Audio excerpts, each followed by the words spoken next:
Hi, Athera. This is Larry. I'm gonna mark up your writing here.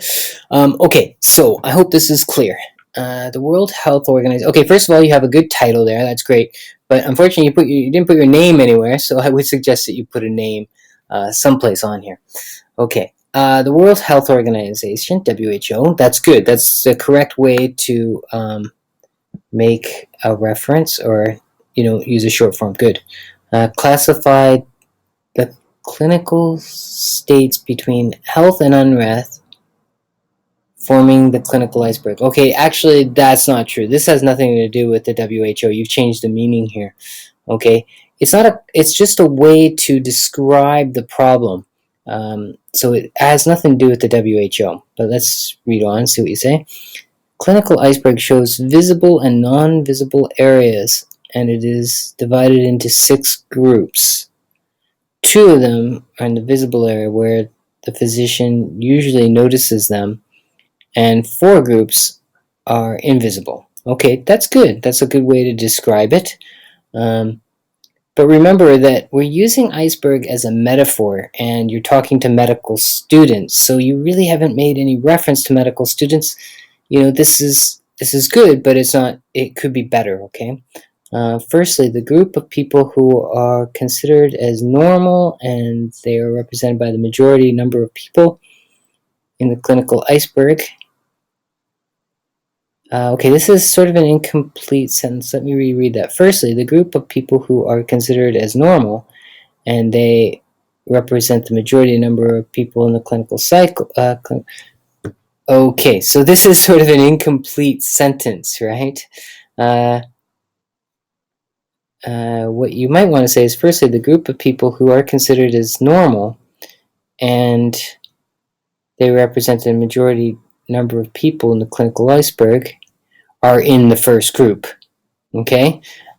Second, these people are obviously normal, besides their can't quite see that word. Let me just zoom in here. Their unsanitary behavior. I'm not sure if that's the right word there, Thera. Okay. Behaviors and characteristics that can be a risk factor to their life. Excellent. Okay. Is this a period? I'm not sure. Signs and symptoms aren't noticeable in the third group. Excellent. Although they are. Okay. What does this mean here? I think that they mean they have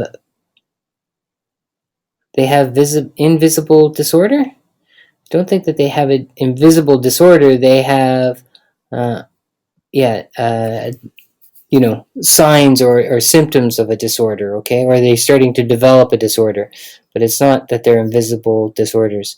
The fourth group has symptomatic disease. Eventually, the tip of the iceberg is considered. Okay, I'm not sure. This doesn't really make sense. I think you're describing here the people that are symptomatic of disease, maybe. So the fourth group, I think this is a spelling mistake too. The fourth group, why don't you just say the fourth group has the disease or shows signs of the disease?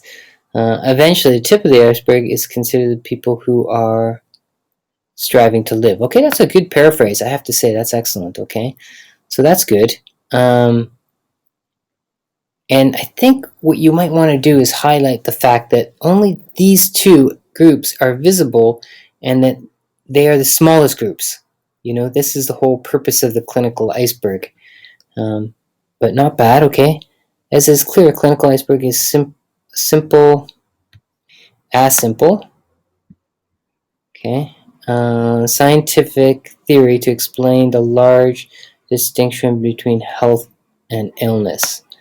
Okay, excellent. Okay, that's a good conclusion, but actually it's not a scientific theory. You can't say theory, actually, because that's a term that specifically used, and I'll explain that later. But you can't use scientific theory. This is just an illustration of how to do it. Okay, not bad for your first effort. Good job.